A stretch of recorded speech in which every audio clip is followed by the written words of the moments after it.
Welcome back. In recent years, many people have become more environmentally and health conscious, taking efforts to eat healthy, stay active, and shop organically. However, these steps may be threatened by something called microplastics. These tiny particles may be causing a huge threat to our ecosystem and our health. Joining me for discussion on this is Co-Medical Director, Interim Executive Director for the National Capital Poison Center, Dr. Kelly Johnson-Arbor. Doctor, thank you so much for joining me. Good morning, Kevin. Thanks for having me on today. Now, I want to jump right into it because when I heard this word, I was like, what is that? So, can you just talk about, microplastics and what they are? Sure. So microplastics are just what they sound like. They're little microscopic pieces of plastic. So when we use plastic, we frequently will discard it in the garbage, maybe try to recycle it. But that plastic does break down over time. And when it's in the water or when it's exposed to the air, it can break down into these little tiny pieces of plastic that you may not even be able to see with the naked eye. They might be like less than, a millimeter or two in size, and those can persist in the environment for a very, very long time. And so when we talk about microplastics, that's what we're talking about, these little tiny fragments of plastic that just stay around in the environment for years and years and years. Wow. Now, it is said that we might be consuming over 900 pieces of microplastics. How are these microplastics formed?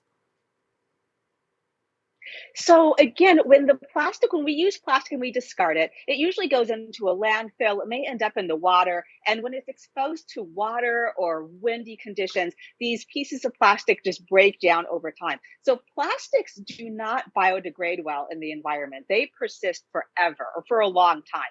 But over time, they do break down very slowly into these little tiny pieces called microplastics. And so that's how they're formed. Pretty much any time that we use a piece of plastic, we are contributing to the development of microplastics within our environment. Now, I think this is the part that is very scary to a lot of people that it's actually, we're consuming this and it's getting into our bloodstreams. Can you just explain how that is actually happening?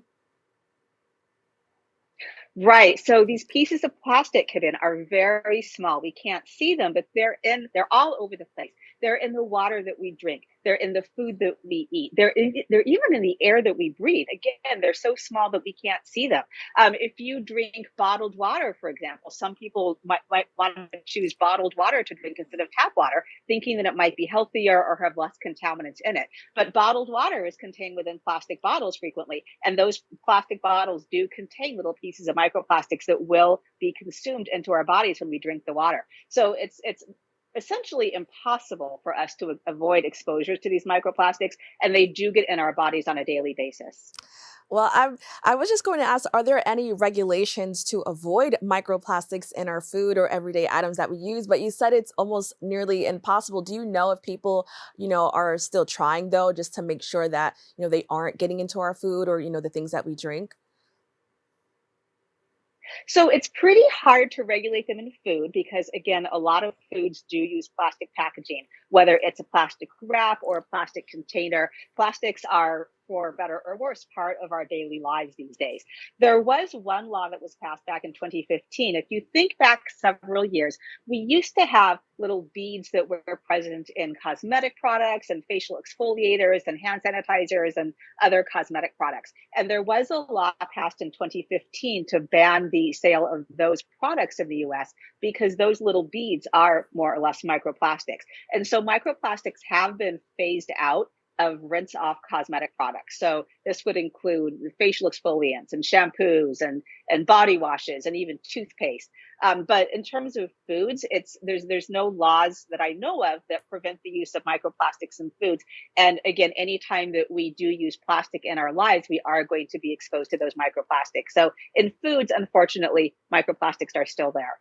Now, I want to quickly talk about, the skincare and the makeup because I remember that being a thing and people saying, don't use these exfoliators because they could have microplastics in them. I know there was that law, but exfoliators are still on the market. So, is there possible that, it's still in your skincare? So it is possible. For products that are brought in from outside of the US, for example, I don't know that around the world that there are the same laws pertaining to the the avoidance of microplastics in cosmetic products. So it's always good to look at the product that you're using. If it's a product that was manufactured within the United States, it should not contain the microplastics if it's a particular rinse off cosmetic product. But again, I can't say that that's true for products that were obtained or were created outside of the United States. Now, I want to touch on the topic of food again. I think this could be disappointing to so many people, but does this also apply to food or items that are marketed as organic, or maybe sold in certain places where they try to stay away from things like plastic? Is it still in those types of food as well?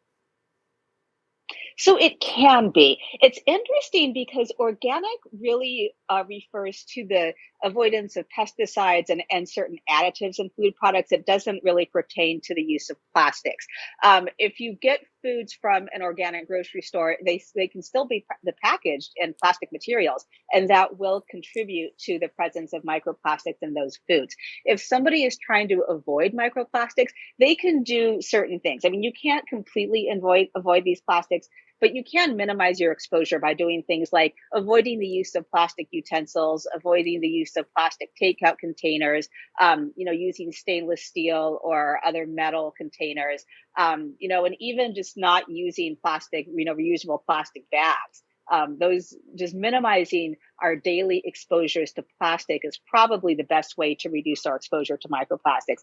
But again, plastics are everywhere. They are ubiquitous in our environment these days, and it's pretty hard to avoid using them.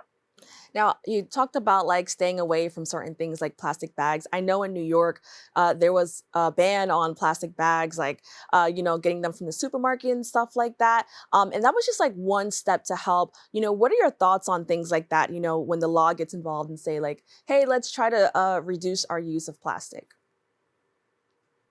I think it's a good idea because, again, as consumers, we're just used to the convenience of plastic products. They make our lives much easier. I think it's very hard to imagine our daily lives without plastics. But we really don't consider is how long and how significantly they persist in our environment.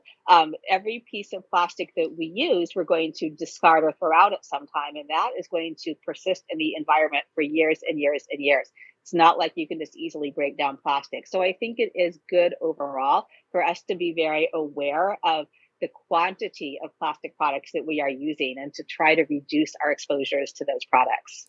Now, I want to touch on something that even shocked me.